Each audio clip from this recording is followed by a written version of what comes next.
दोनों उस दिन और अगला जो दिन था वो इकट्ठे रहे आबिद के घर पे ही। और तीसरा जो साथी है इनका बाला मिस्त्री, उसके हवाले से मैंने भी अपने वीडियो में बताया, आपने मीडिया पे भी बातें सुनी हैं। इनका तीसरा साथी जो वारदातों में होता था वो बाला मिस्त्री होता था। बाला मिस्त्री को भी आबिद का ये कहना है बयान में कि उस दिन उसने ये बाला मिस्त्री जो है, इसका इलाका भी लिखा हुआ है कि ये लखू डेर है, कोई इलाका शखुपुरा के साथ, ये वहाँ का रिहायशी है और जो है ये वहाँ पे रहता है। तो जिस दिन शफकत को बुलाया उस दिन मुलजिम आबिद ने बाला मिस्त्री को भी कॉल की कि आओ वारदात करते हैं, गपशप करते हैं, वारदात करते हैं। लेकिन बाला मिस्त्री किसी भी वजह से आबिद का ये कहना है कि उसने उस दिन कहा कि नहीं मैं नहीं आ सकता। अब ये क्यों इनकार किया उसने, ये डिपेंड करता है, ये एक अलग मतलब सिचुएशन है। अच्छा, आबिद का इस बयान में ये कहना है कि हमारा मंसूबा उस दिन मोटरवे के नीचे अंडरपास से जो गुजरने वाले लोग होते थे, और ये पहले भी डकैतियाँ करते थे, ज़ाहिर बात है, तो ये कहता है कि हमारा मंसूबा ये था कि जो अंडरपास से लोग गुजरेंगे तो उनको हम जो है निशाना बनाएंगे, उनसे हम वारदातें करेंगे। और उस दिन हम वहाँ जाकर बैठ गए। अब मुलजिम आबिद का ये कहना है कि जब हम बैठे हुए थे शिकार के इंतज़ार में, डकैतियों के इंतज़ार में कि हमें को मिले, तो उस वक्त हमें मोटरवे के ऊपर एक गाड़ी खड़ी हुई नज़र आई जिसके इशारे जल बुझ रहे थे। आबिद कहता है कि जी शफकत से मैंने कहा कि कोई गाड़ी खड़ी है, तो मैं जो है, आबिद कहता है कि मैं उठकर उस गाड़ी की तरफ गया, गाड़ी को चेक किया तो मुझे उस गाड़ी के अंदर सिर्फ एक खातून नज़र आई। आबिद वापस आया और उसने आकर शफकत को बताया कि गाड़ी के अंदर एक अकेली खातून है।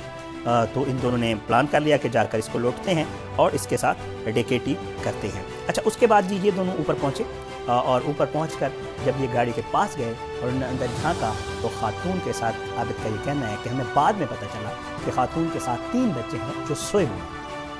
आबिद ने खातून को पिस्तौल दिखाया, नॉक किया गाड़ी के शीशे के ऊपर। खातून ने देखा तो इसने उसको पिस्तौल दिखाया और उसको कहा कि गाड़ी का दरवाज़ा या शीशा खोलो, तो खातून ने आगे से इनकार कर दिया। आबिद का ये कहना है कि जी मैंने अपने पिस्तौल की मदद से, मेरे पास पिस्तौल था, उसकी मदद से गाड़ी का शीशा तोड़ा और उसके बाद दरवाज़ा खोलकर खातून को नीचे घसीटने की कोशिश की, जिस पर खातून ने आगे से मुज़ाहमत की। मेरी उसके दौरान खातून से काफ़ी हाथापाई भी हुई।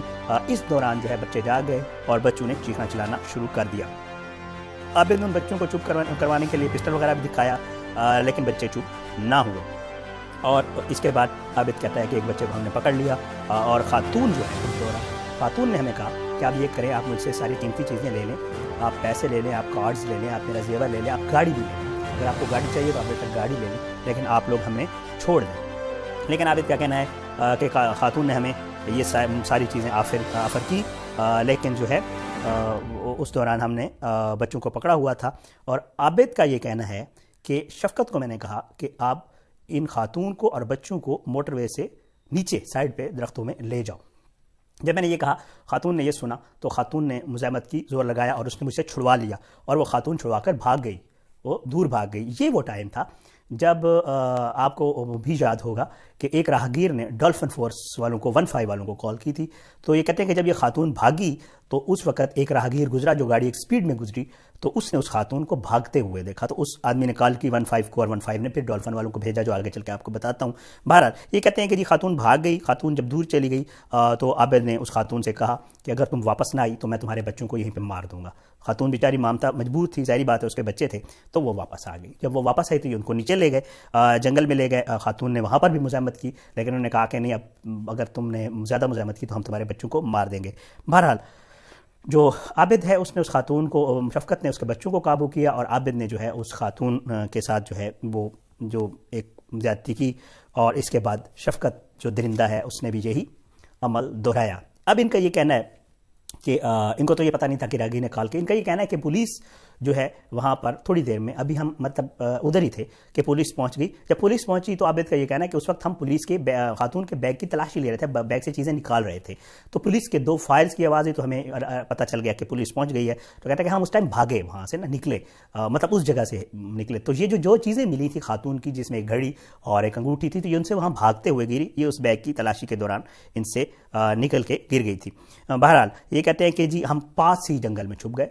कहते हैं कि जब पुलिस आई हमने देखा, पुलिस जब खातून के पास आई हमने वो भी देखा। पुलिस ने खातून को कंसोल करने की कोशिश की, एक लेडी पुलिस ऑफिसर भी बुलवाई, वो सारा मामला इन्होंने देखा। ये कहते हैं कि जी हम उसी जंगल में सुबह तक छुपे रहे और वहीं उस जंगल से निकलकर صبح کے ٹائم عابد اپنے گھر اور شفقت اکاڑا واپس چلا گیا۔ اچھا، عابد کا یہ کہنا ہے کہ مزید بھی کئی ڈکیتیوں میں وہ اسی طرح کا جو ہے درندگی کا فعل جو ہے سر انجام دے چکا ہے، خواتین کے ساتھ زیادتیاں کر چکا ہے، لیکن ظاہری بات ہے وہ چیزیں اس طرح رپورٹ نہیں ہوئی تو لوگوں کے سامنے نہیں ہے، اور کچھ لوگ تو ظاہری بات ہے اپنی عزت کے اس سے بھی خاموش ہو جاتے تھے۔ تو یہ اس طرح کے، اور ساتھ ساتھ اس نے یہ بھی بتایا ہے کہ یہ سندھ کے علاقے کچے میں بھی ڈاکوؤں کے ساتھ وارداتیں کرتا رہا ہے، اور وہاں پہ یہ ساری چیزیں رہی ہیں۔ اب کل جو ہے 28 اکتوبر ہے، ان کو پیش کیا جائے گا۔ اس حوالے سے مزید بھی کچھ تفصیلات ہیں جو میرے پاس ہیں، وہ اگلی کسی ویڈیو میں آپ کو بتاؤں گا، کل پیش ہوں گے، اس کے حوالے سے بھی آپ کو اپڈیٹ کروں گا۔ بٹ یہ جو ان کا بیان ہے، یہ چیزیں کچھ پہلے آئی تھیں، کچھ جو مزید اس نے بتائی ہیں خاتون کے بھاگنے، تو میں نے کہا یہ معلومات نئی کچھ تھی، میں نے کہا آپ کے ساتھ شیئر کر دوں۔ اگلی کسی ویڈیو تک کے لیے مجھے اجازت ہے، اپنا بہت خیال رکھیے گا۔ اللہ پاکستان کا حامی و ناصر ہو، اور اس کے خلاف سازشیں کرنے والوں کو نیست و نابود کرے۔ پاکستان زندہ باد۔ اللہ حافظ۔